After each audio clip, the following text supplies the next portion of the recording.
Doutor Everton, então, olha, como eu disse, o senhor é responsável pelo estudo advento, que, inclusive, é também a sua tese de doutorado. O interessante é que o senhor começou a desenvolver a sua tese de doutorado em 2013 e tinha uma outra ideia inicial que, inclusive, foi aprovada. O senhor queria estudar as células-tronco? Isso. Antes de 2013, na verdade, nós estamos no INCOR desde 2003. Nossa área sempre foi voltada à terapia crítica, né? Pacientes internados em UTI e pacientes infartados. E nossa ideia sempre foi com aquele paciente de ponta. Só que o que eu fui vendo e sentindo com o passar do tempo, aquela sensação de frustração, que nós estávamos cada vez mais enxugando o gelo, como falam hoje em dia. Você está tendo uma situação onde cada vez mais as pessoas estão ficando, infartando cada vez mais jovens, né? Você tem uma situação que antigamente, quando uma pessoa infartava com 25, 30 anos, automaticamente você pensava que a pessoa poderia estar utilizando algum tipo de droga, especialmente cocaína. Isso não é mais uma verdade absoluta. Muitas vezes é só o estresse, ele é uma realidade muito grande e que faz parte dessas pessoas. Por outro lado, na época que eu saí da faculdade, você dizer que uma criança ela tinha diabetes tipo 2, que é o diabetes que ele advém da falha do pâncreas, mas em relação ao consumo excessivo de açúcar, ele era uma coisa que não era muito pensado. Era algo que acontecia mais o diabetes tipo 1, que era uma insuficiência que acontecia por um outro tipo de causas. Então, assim, nós estamos dentro de uma situação que os cientistas já preveem que a próxima geração será a primeira que vai viver menos do que a geração atual, por causa do estilo de vida. Isso é impressionante, porque a gente vai tendo o avanço da ciência, o avanço das técnicas médicas, o avanço dos remédios, né, da indústria farmacêutica, e aí a gente vem tendo um crescimento dessa longevidade.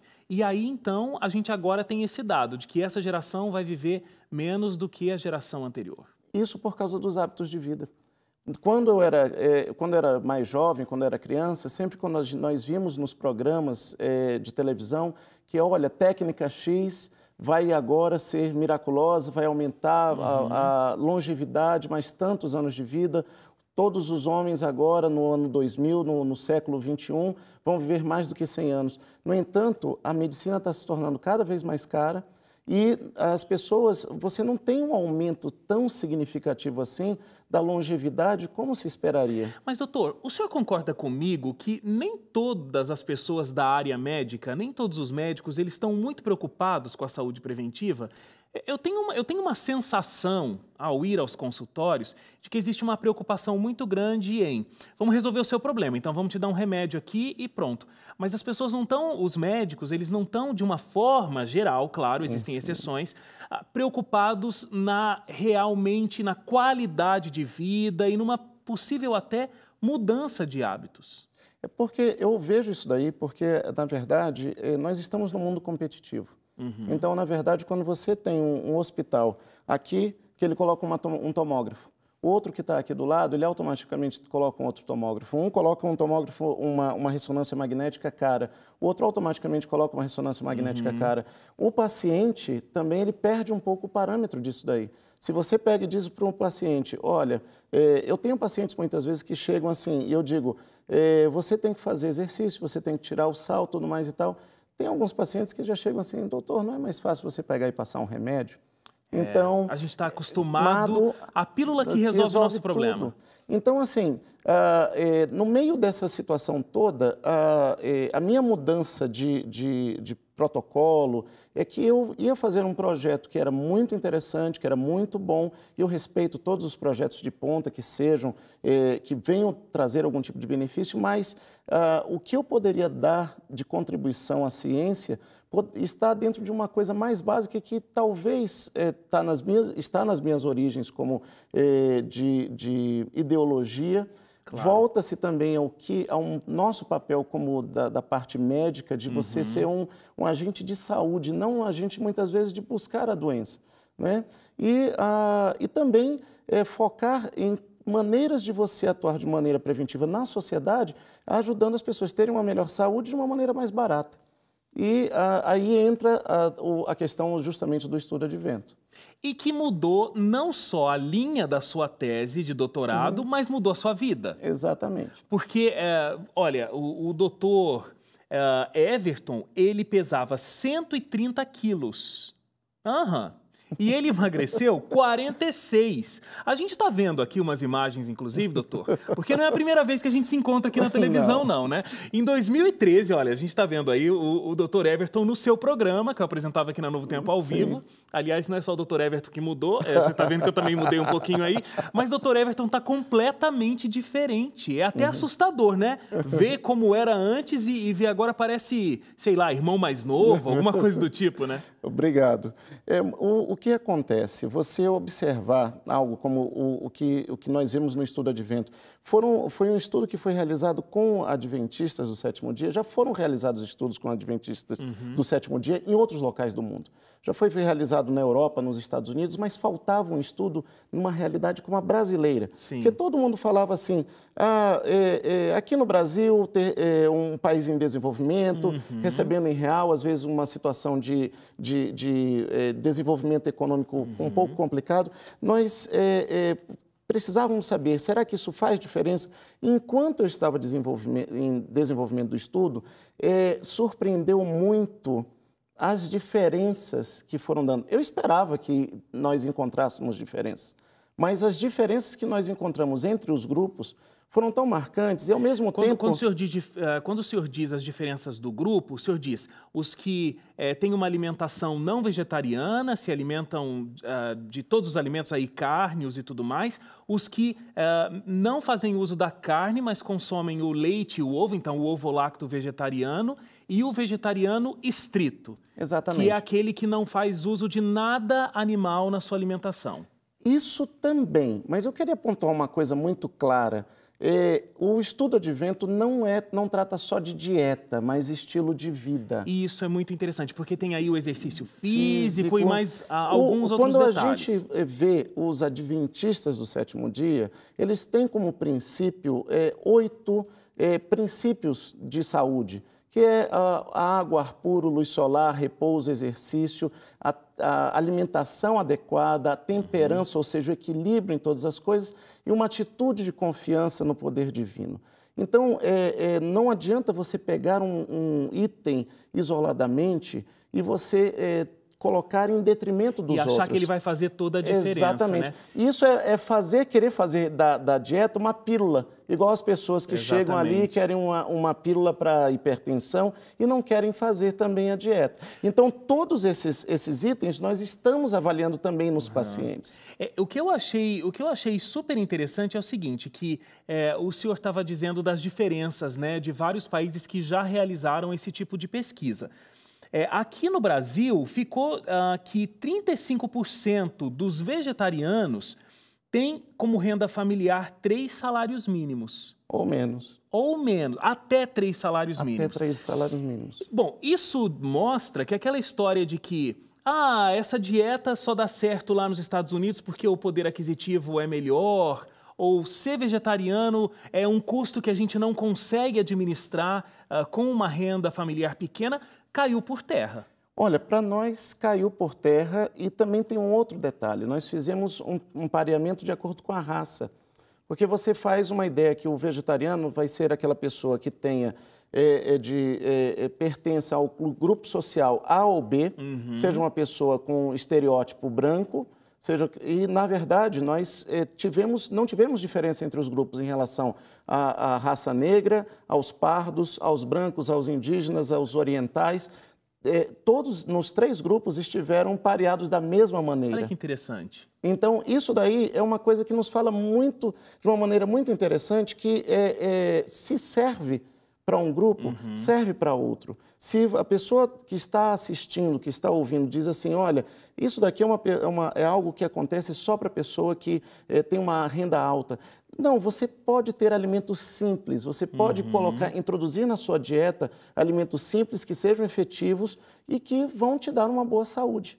E aí, o interessante é que vários índices foram vistos, né, nessa pesquisa. Então, o IMC das pessoas... O índice de massa corpórea foi menor, cintura abdominal foi menor, o peso foi menor, a pressão arterial foi em torno de 8% menor. Glicemia. A glicemia foi menor, os índices para inflamação foram 60% menores. A parte de glicemia foi 30% menor, alguns índices que nós medimos ali, e vários índices que são associados tanto ao diabetes, quanto à hipertensão, quanto ao infarto, que nós colocamos eles como índices substitutivos, ou seja, se a pessoa vem com a glicemia meio alta todo o tempo, se ela vem com a insulina meio alta, se ela vem com esses fatores inflamatórios altos, no futuro ela tem mais probabilidade de ter um infarto, de ela ter um AVC, de ela ter diabetes e ter todos. Então eles se comportaram de uma maneira mais favorável nas pessoas que tinham dietas vegetarianas, que tinham também introdução maior nas suas dietas de legumes, frutas e verduras, né?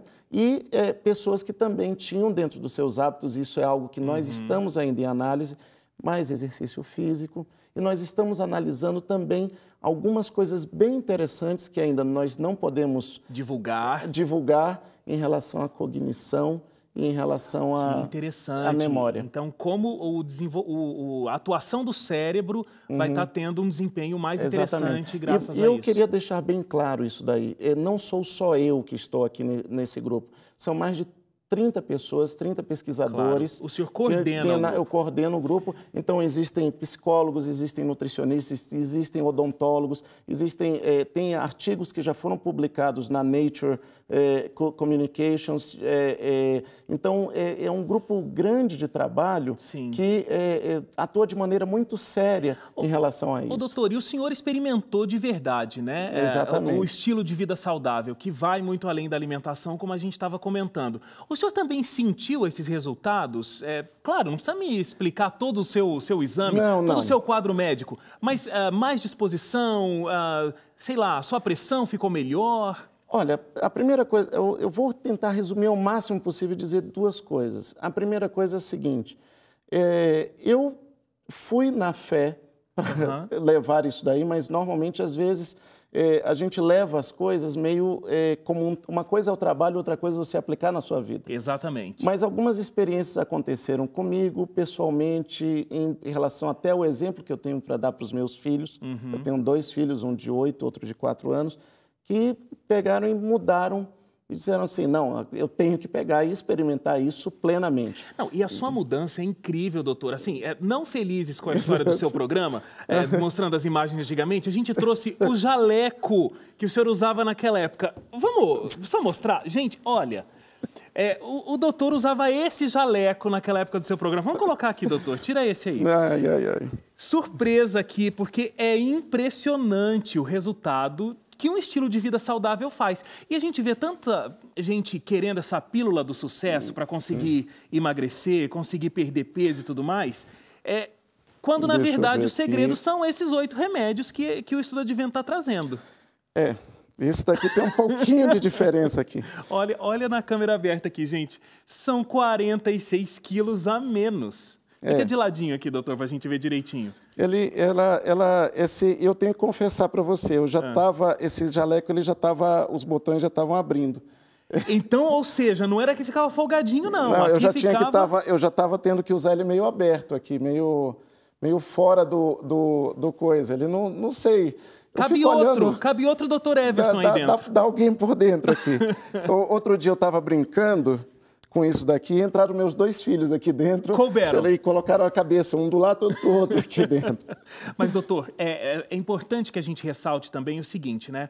É uma mudança de hábito que não é simples, porque a gente leva uma vida tendo esse estilo de vida não sendo a melhor decisão, e aí a gente decide pelo estilo de vida baseado nesses 8 remédios. Leva-se um tempo para se acostumar em cada uma das áreas. Não foi fácil. Mas o resultado é espetacular. Valeu a pena. O que eu posso dizer para você é assim, o colesterol meu, por exemplo, o colesterol bom estava baixo.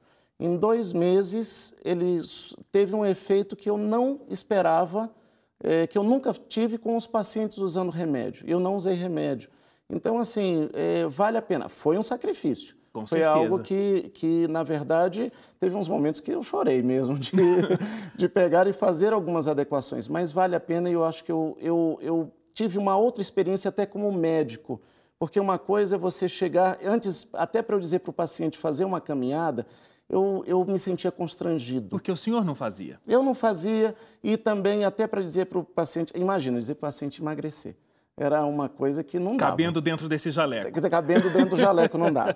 Doutor, olha, parabéns. Eu acho que não teria pessoa melhor para estar com a gente nessa data especial aqui, onde a gente comemora o Dia da Saúde. Então, muito obrigado. Muita saúde para todos nós. Obrigado para todos nós. E muito obrigado pela sua presença aqui. Parabéns pelo estudo que continua, né, desenvolvendo ainda muitos frutos. Muito obrigado, doutor.